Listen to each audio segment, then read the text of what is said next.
Olá pessoal, tudo bem? Vamos lá então. Faz um tempo já que eu não posto nada aqui, né? No Crescer o Dinheiro. E eu vou aproveitar esse tumulto que tá aí, tá todo mundo comentando a respeito do coronavírus, do trabalho home office e tal. E eu quero compartilhar com vocês o que eu estou aprendendo aí nesse período, né, de quarentena. E a gente está em casa aí refletindo, pensando e trabalhando também em home office. Essa crise, esse período que a gente vai passar, né, de crise de emprego, de salário, de renda, de business, de negócios, né, vai ser uma crise pela média de idade que a gente tem, que nós nunca passamos. Né? Nunca passamos por uma crise dessa de parar literalmente o país aí por quase 20 dias, entre 20 e 30 dias praticamente é o que vai parar. O que eu tiro com isso? Eu vejo muita gente postando, fazendo lives no Instagram, vejo muita gente fazendo colocações em relação a home office, os desafios do home office e tal, e aí a gente acaba aprendendo a duras penas. O que eu quero compartilhar com vocês, o que eu estou aprendendo nesse período aí de home office, é que as pessoas realmente elas não sabem trabalhar em home office, que é a questão de produção. Elas pensam que estou em casa, o home office é trabalhar quando eu quero, trabalhar quando eu posso trabalhar. E não é bem assim que funciona.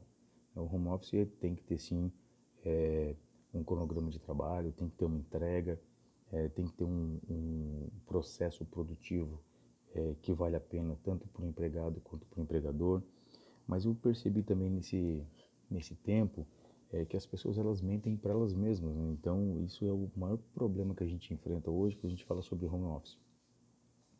Então o home office ele funciona muito bem quando tu trabalha por projeto. Então, eu tenho uma entrega para fazer, então você entregou, recebeu, por exemplo, um engenheiro, um arquiteto, um projetista, um advogado, então pessoas que sabem que aquela peça, que aquele projeto precisa ser entregue e o tempo que ela precisa ser entregue. Então isso funciona bem, porque tu pode pagar isso por projeto, muito mais simples. Agora aquele colaborador que é mensalista, que recebe por mês, por uma carga horária X, esse é o problema. Por quê? Não é generalizando, tá? Não são todos, mas é uma boa parte. Então o que acontece? Ele acha, ele acredita que ele está de férias, que ele está em casa assim, tranquilo, estou com vontade de fazer, eu vou lá e faço, e não se compromete. Esse período de home office ele vai ser, no meu ponto de vista, um divisor de águas da relação patrão-empregado. Então, no retorno, a gente vai começar a fazer as análises de quem realmente trabalhou, de quem realmente entregou, de quem realmente se comprometeu. E esse comprometimento, essa entrega, que vai fazer diferença na hora de tu selecionar as pessoas que vão ficar contigo, né, nesse período de tumulto. Muitas empresas não vão demitir, pelo contrário, vão contratar. E outras vão ter que rever a sua estratégia, né, para poder tomar um posicionamento em relação a isso e retomar o crescimento de cada negócio. Então o que acontece? O que eu estou entendendo que vai ser o pós-crise, né, que posso dizer assim, o pós-crise, o que eu estou entendendo é que a gente vai fazer com que o nosso time seja mais produtivo e tenha menos pessoas. Isso já é uma realidade, não veio isso, né, pós-coronavírus, isso já é uma realidade. Mas a gente vai começar a entender quem realmente a gente tem que cobrar, de que forma que a gente tem que cobrar e como eles vão poder entregar. E aí esses que a gente teoricamente não precisa tanto monitorar é os que vão se sobressair. Eu sempre comento, né, vários comentários que eu tenho, mas um deles aqui é o seguinte: existem três tipos de pessoas que trabalham com a gente: o empregado, o funcionário e o colaborador. E é engraçado porque todas as empresas precisam ter esses três, algumas mais do terceiro, algumas mais do segundo, algumas mais do primeiro. Mas vamos começar, né, pelo empregado. Quando a gente contrata o empregado, ele é para fazer simplesmente aquilo que ele é pago para fazer. Então vamos supor, ele foi contratado para ser secretária, né? Ela foi contratada para ser secretária, então ela só vai atender o telefone, ok? Então no teu contrato aqui está dizendo que só vai atender o telefone. Então ela só vai atender o telefone, ela vai ser telefonista, só vai atender o telefone, seu empregado. E quando tu pede para ela fazer alguma coisa, qual é o comentário que ela faz?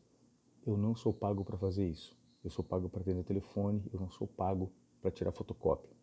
Então, esse é o empregado, ele só faz aquilo que ele foi contratado para fazer. O funcionário já é um pouco diferente. O comportamento do funcionário é um pouco diferente.